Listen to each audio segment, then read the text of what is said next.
Well, what was interesting, early I didn't love our power play. I didn't think our execution was there, and then kind of power plays 2 or 3 through 8.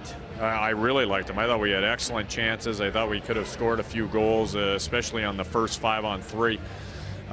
Then what happens usually with players is they want to go outside the structure. They don't want to stick with what worked yesterday. And they try to freelance, and that's what you saw in the last 3 or 4. Lake Erie seemed to do a pretty good job of pressuring the points. Did this take away from the effectiveness of what the guys were able to do down low yesterday? Well, yes, and they're a much more aggressive penalty killing team. They're much like we kill. So you've got to be sharp on the back end. But listen, we've got enough skill. I don't care how hard a team comes at us. We should be able to find the open man and put it in the net. And I just think their goalie had one hell of a game. Did you see some maturation? It's early from Greg McKaig. He got an awful lot of time here today. Well, listen, he's with our group of forwards today, you're going to keep hearing me say execution. There wasn't much there. And then when the execution's not there, you need a little bit of heart and soul. And we didn't get that from some of our guys, but I will say this, Greg McKaig played another very good game for me. I was hoping his extra minutes might translate into something for our team. Can you feel it becoming a mental thing on the bench when power play after power play keeps happening and you're not converting?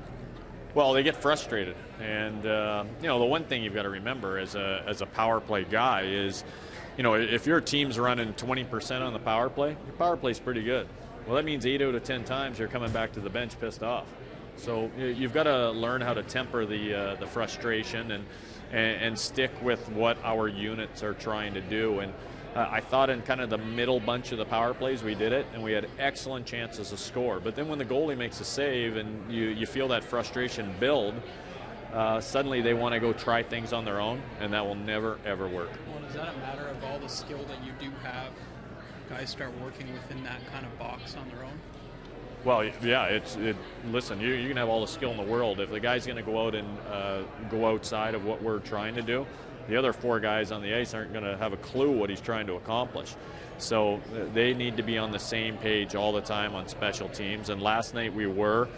Tonight we were for about 5 or 6 of the power plays, and we could have easily scored 3 or 4 goals. But on the rest, we were clearly freelancing.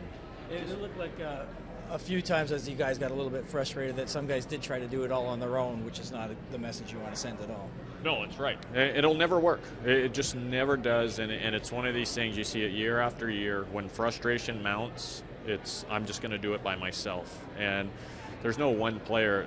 There's no way one player is going to be able to beat 5 skaters and a goalie by himself.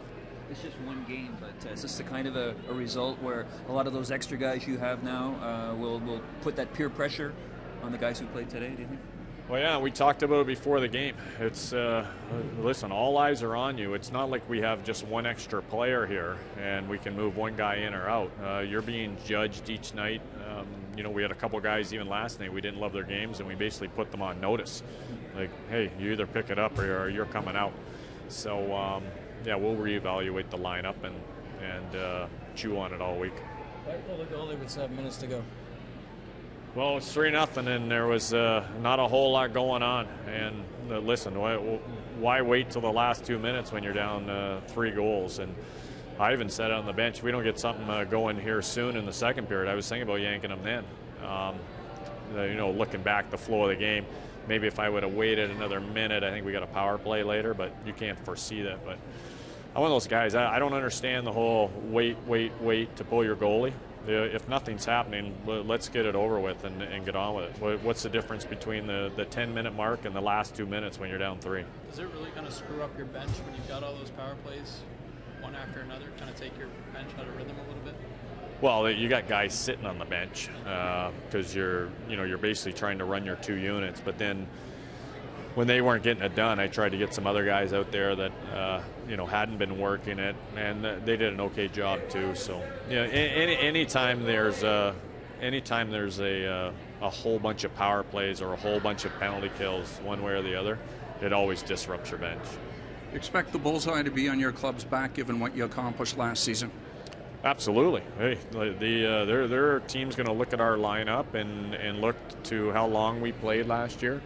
And we're not going to sneak in any building now and surprise teams. They are geared up and they are ready to go. Again, just one game, but the move the guy put on Komarov at the point came down. Does that sort of show him that this isn't exactly a bush league here for coming over? Right. Hey, I think that was Barry on the back end. He's a slick D-man, played a number of games in the NHL, and that's a good lesson for Leo. You can't get caught out on the outside with some of these D-men here. And we warned our crew about Barry and Elliott on their back end because they're both great players. And what a move he made. There wasn't much room to put that puck, and he found a way to do it on his backhand and hard and fast.